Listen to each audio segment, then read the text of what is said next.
And on this Thursday, May 8th, 2025 edition of Newsmakers, Cardinal Robert Prevost, an American missionary who spent his career ministering in Peru and leads the Vatican's powerful office of bishops, has been elected the first American pope in the history of the Roman Catholic Church. Donna Warder reports. The crowd cheered in St. Peter's Square as the new pope was introduced to the world. 69-year-old Cardinal Robert Prevost, Pope Leo XIV, an American who's also a Peruvian citizen. His first words as Pope: La pace sia con tutti voi. Peace be with you all. Pope Leo is the first American pope. He's a Chicago native who the late Pope Francis had brought to the Vatican in 2023 to serve as the powerful head of the office that vets bishop nominations from around the world. In January, he was elevated into the senior ranks of cardinals. I'm Donna Warder. In a September 2023 Associated Press interview, the new pope said he brought a perspective that was helpful to Pope Francis about the American church. I think that it's not coincidental that Pope Francis chose me. I've been a missionary my whole life, and I was working in Peru.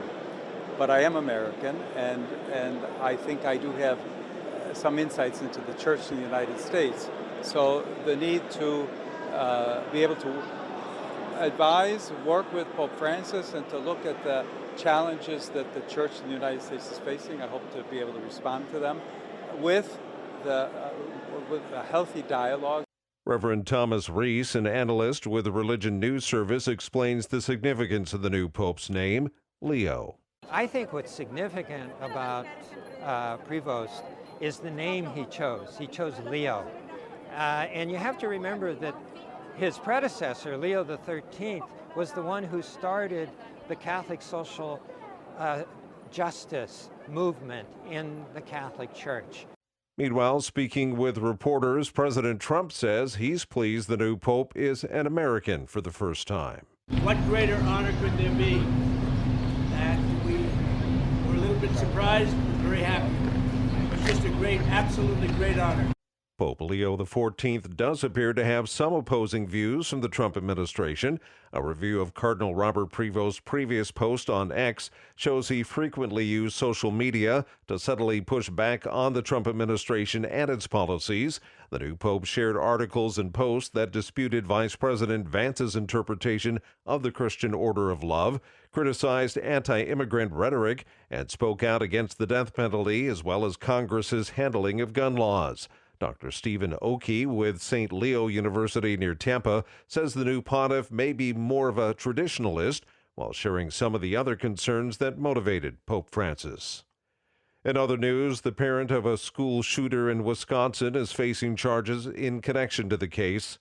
Jennifer King reports. Jeffrey Ruppnow, the father of a 15-year-old who opened fire at a school in Madison, Wisconsin last December, has been arrested and faces felony charges. Ruppnow's daughter, Natalie, killed a teacher and a student at Abundant Life Christian School and injured two others before killing herself. The teenager had a fascination with weapons and school shootings. Madison Police Chief John Patterson. The items recovered were disturbing, they were alarming, and they would have led any average person to the conclusion of violence. Patterson says Ruppnow faces charges of contributing to the delinquency of a child and 2 counts of providing a dangerous weapon to a person under 18, resulting in death. There was a gun safe in the home.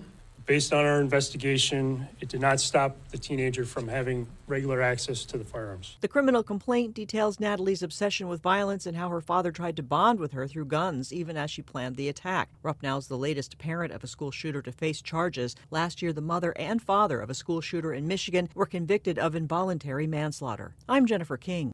The Pentagon will immediately begin moving as many as 1,000 openly identifying transgender service members out of the military and give others 30 days to self-identify. That's happening under a new directive issued today, buoyed by Tuesday's Supreme Court decision allowing the Trump administration to enforce a ban on transgender individuals in the military. The Defense Department will then begin going through medical records to identify others who haven't come forward.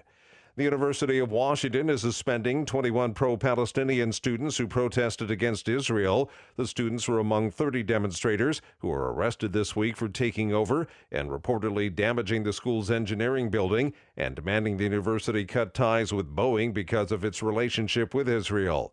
The U.S. Department of Education announced an investigation Tuesday into the protest. School spokesperson Victor Balta said today that the university initiated some changes in November that included tracking incidents of bias, anti-Semitism, and Islamophobia, but recognized the need to continually improve. And that's Newsmakers for this Thursday, May 8th, 2025 edition. I'm Keith Black.